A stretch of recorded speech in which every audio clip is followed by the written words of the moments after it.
Okay, here we go. Hi everybody. This video you can just listen to. I'm going to talk about in more detail the difference between head voice and middle voice and all of the connected controversies in terms of our goals.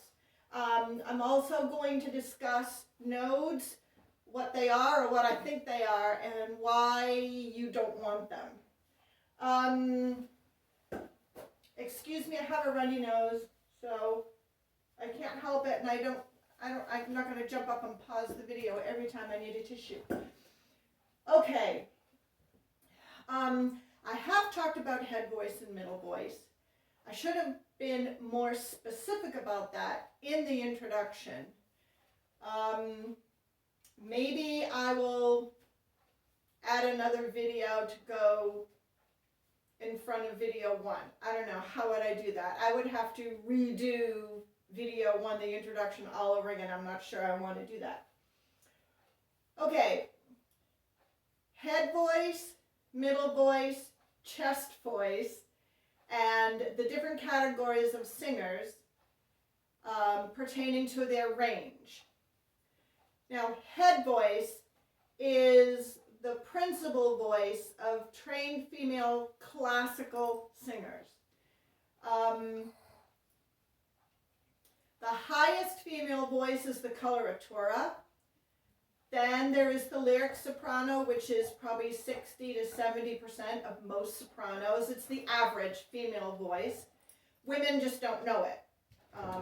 It's interesting when I have a chance to, or have had the chance in the past to show them what their range really is, and you know, it's a mental block and also a lack of training. Then mezzo-sopranos have a range which is about the same as a lyric soprano for the most part, but they have a deeper, richer, warmer quality to their voice. They don't go up quite so high, but they go up as high as I can possibly go, because even though I'm a lyric soprano, I'm not trained, and I've also damaged my voice, so I don't have my full range. And a lyric soprano and a coloratura would be a very light and ringing voice. You can hear the lightness and the ringing quality. Mezzo-soprano, warmer, richer, and a little bit of extra notes on the lower range. Then a woman with a very deep voice, and I have met at least one in my life who is a singer, that's a contralto. And they share a lot of the same range as a tenor. Then you have men who are tenors, and we know a lot of high tenors in pop music who can sing those, really high guy notes, and of course opera singers. Then you have baritone, which is the majority of male voices, and then you have bass and you have contrabass. I'm not going to go through their range here, but the piano is pretty much set up to cover all of the vocal range plus a little bit extra on the high and low end. Now, coloratura, classical coloratura, classical coloratura would be someone like Mariah Carey, who can just do those very high whistling notes. That's an example of someone in pop music who's a coloratura. Let's see. I don't know what I was just saying. I just have a lot of cognitive disability lately, but I want to get this done. So sopranos have a lighter voice, mezzo-sopranos have a warmer voice, and then on down with the men. When we do our warm-ups, we should be doing all of our warm-ups in head voice. And I'll describe that in a minute. And even though mezzo-sopranos have a lower range that they can reach, they're going to sing that in head voice. Now I need to demonstrate for you kind of like what it sounds like and what it feels like. And when you do the warm-up exercises, I did talk about the resonance of the bones and the placement and all of those things that you use in head voice. Now, middle voice is the speaking voice. It is the pop music voice. Depending on the size of your vocal cords, you can sing down to a certain note and up to a certain note in middle voice. Now, if middle voice is the talking voice and the pop singer voice, what does it sound like? And I'm going to sing a bit of a famous Beatles song. I don't know if I'm the exact notes that they wrote, but this is just a demonstration. Honey, can I take your jingly collar? Oh, girl, thank you. Okay, just while Mommy's making a video. One. So it would be, middle voice would be, she loves you, yeah, yeah, yeah. She loves you, yeah, yeah, yeah. She loves you, yeah, yeah, yeah, yeah. And then Paul goes, yeah, yeah, yeah, yeah. So that would be middle voice. Okay, it has a lot of power, which is why so many pop singers use it. It's hard for me to relate this to your guys' music because you're a whole generation younger than I am, but I think you'll hear it once you know the difference. Head voice, which can cover all those notes that I just sang, but I don't have the training to have the focus and the projection and the resonance in that register in head voice. But we've been doing it in all of our exercises. Head voice is like Eliza Doolittle. I could have danced all night, I could have danced all night, and still have begged for more. I could have spread my wings and done 1,000 things. Okay, that's head voice. And she's singing, I don't know I'm not singing the exact notes, but I've worked on that song with my voice teacher, a couple decades ago. I'm pretty sure it's C. I could have danced all night, I could have danced all night, and still have begged for more. I can't sing down there. That's a D, and unless I'm warming up, I just can't do it. Plus my voice is tired, so I want to make this quick. So that's head voice.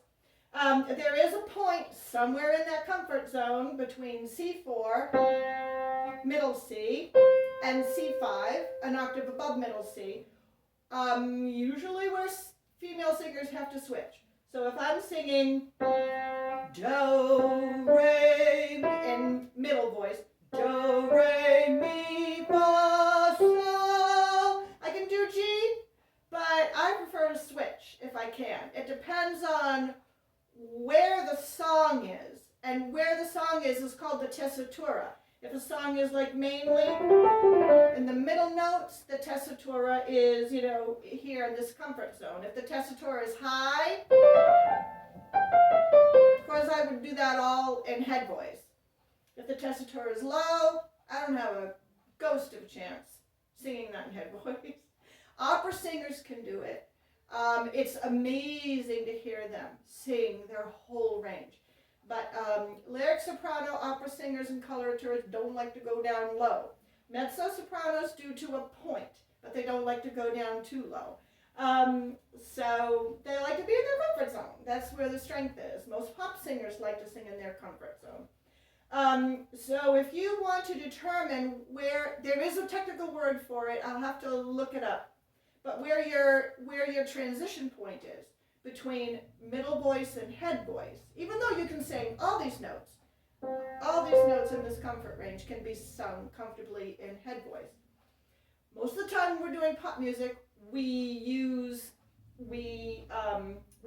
our middle voice because it's stronger.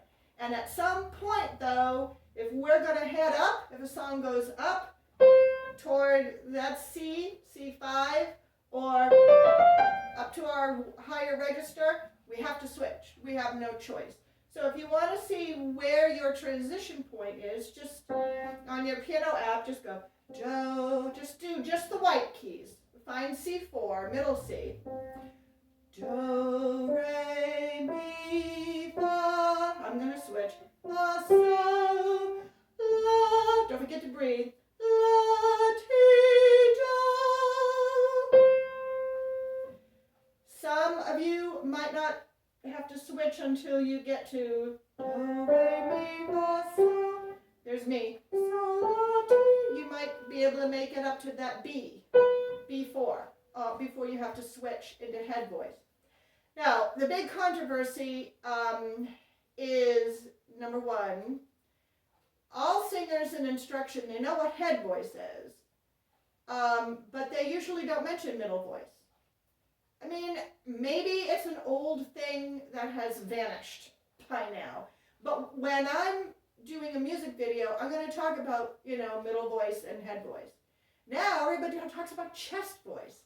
But if you sing do, re, mi, fa, sol, do, you're going to feel your throat vibrate.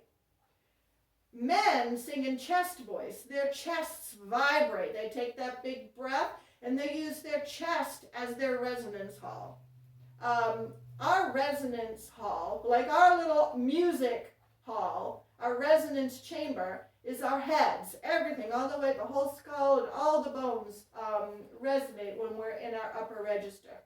That's the difference between middle voice and head voice. In the first video, I was talking about pop singers and Broadway singers, and like now, I don't know how long this, I watch a lot of older musicals, and like My Fair Lady and Camelot and Music Man, and the women all sing in head voice. It's all lyrical. It's that ringing, light, beautiful, there were bells on a hill, but I never heard them ringing. Shirley Jones, and also Kristen, I don't remember her name, but she did The Music Man with Matthew Broderick. She's trained, she had 2 years of opera training. She has an amazing voice. She's the one who plays Marion in the television movie. They all sang in head voice. Everybody sang on Disney, everybody. Now, if you listen to a Broadway show, now they all want to be belters. Like Barbra Streisand is a belter. She took really good care of her voice, and she didn't destroy her voice. But I can think of so many singers who destroyed their voices because they're lyric sopranos, and they used their middle voice in their upper register. Like even Barbra Streisand could hit like E in middle voice. Well, she had a high middle voice. But she rested. She didn't do a lot of live concerts. That's a whole other story. She took care of her voice, and she can still sing. Whitney Houston ruined her voice, and that might have been a factor in her suicide. She lost her career. There are so many. And even opera singers do it because the opera producers, the people who make the money, they want their singers to sing all those high notes every single night. And it used to be they didn't even use microphones, even in a full hall. So, but if you listen, you'll hear people with high voices and medium high voices just getting as high as they can in their middle voice, which to me is screaming. It's not beautiful, it's not attractive, it's not musical, and it shouldn't be allowed. And it's one of those things, well, if I don't do it, I don't have a job. Well, how long is your voice going to last? Because when it goes, you won't have a job either. So that's the difference between middle voice and head voice. And, if you want to find where your transition point is, do, re, mi, fa, sol, la, ti, do. You can do a scale like that. Everybody knows do, re, mi. And start on middle C and just see what happens. But avoid using it.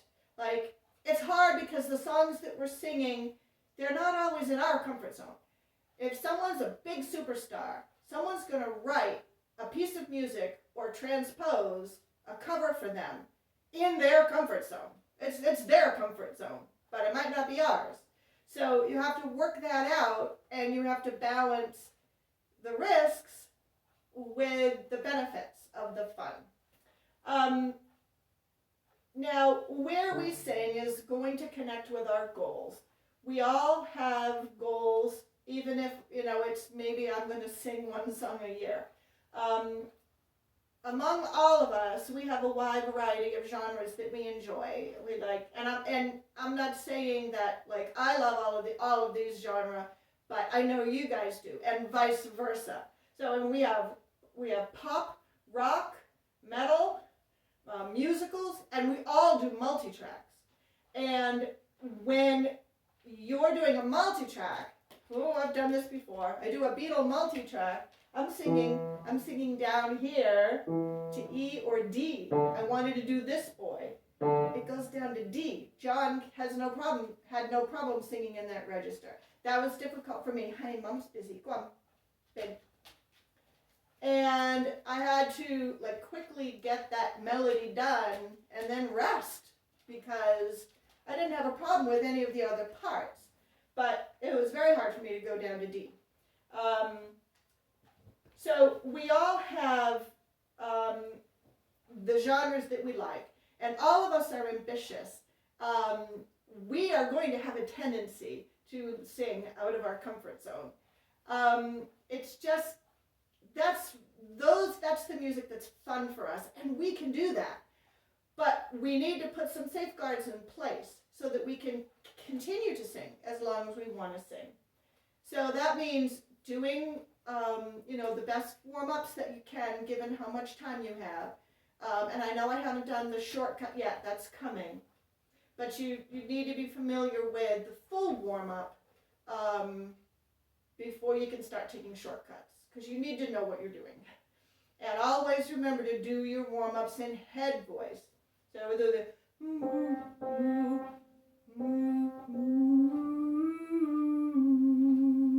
that's head voice. Or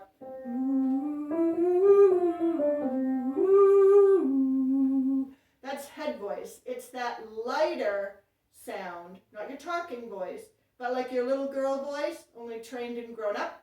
And it's also your siren voice, How are you? That's all head voice. How are you? That's head voice. It's lower, but it's focused in a different part of the head. So you just become familiar with that with the exercises. So do whatever warm-ups you can. Protect your voice. That's in the introduction. Staying hydrated, staying warm. Limit the amount of time that you spend in your extreme highs and extreme lows. Limit that time. If you're going to do one song like that, then get that done and stop singing for the night. Rest. Your voice needs adequate rest. That doesn't mean stop singing. It means stop using your voice. Stop talking. Stop singing. No talking. No singing. Zip. I can't make that sound like Ursula does. I think that's pretty much it. So just give some thought to what your goals are whenever you have the time to sing. Because our goals are limited or determined by how much time we have, how much opportunity we have, and how our voice is doing on any particular day. I know that those of us, we're all going to abuse our voices. I do it. But it's almost like after that, I just don't have any interest in singing. It's like, and I'll go days without singing. Of course, I have to talk to my pets or voice text or whatever. So just be aware. Did I talk about nodes? If I didn't, I'm going to mention it again. When we abuse our voices, and this is true for everybody, if they're public speakers, actors, and singers, if we abuse our voices, we get these little bumps on our vocal cords that might be scar tissue.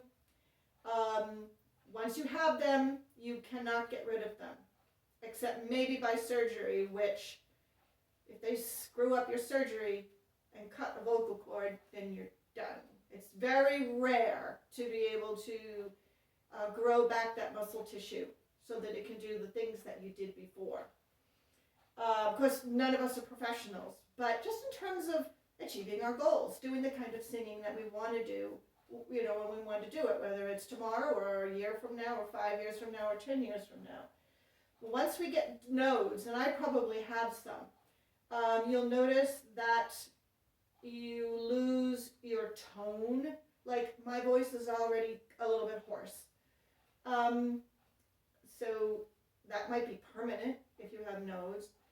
Your range decreases on either end. And your ability to do diminuendo will disappear. I've noticed that. I've probably already had nodes before I started singing. So in a music studio, they have engineers that can mix the sound so that they can create dynamics, loud or soft, or getting loud, gradually louder, or getting gradually softer. They can do that with engineering, with technology. We can do a diminuendo by moving our mic away, but if you notice a decrease in range from what you used to be able to do, or the inability to sing a sustained note smoothly and clearly and beautifully, and do a gradual diminuendo, get quieter and quieter and quieter, then that could be a sign that you might have nodes. That also, it also affects breath control, because it takes breath control to sing sustained notes, and if your voice is breaking up, even though you have the air, then your air is not doing what it's supposed to do. So if we already do, we do. There's nothing that we can do about it, but we can try not to make it worse. And I think that's all that I need to say about head voice, middle voice, what everybody else calls chest voice, our goals, and how we can achieve our goals and protect our voice by doing our warm-ups, doing proper breathing. If you have the air to support the musculature, then you won't be straining. So that's why I emphasize breathing all the time. Limiting time in the extreme highs, the extreme lows, and resting our voice. Okay, I hope if there's anything else that I can think of, I'll text you guys. I have more videos to come. Thank you guys for, I hope this has been helpful. Love you.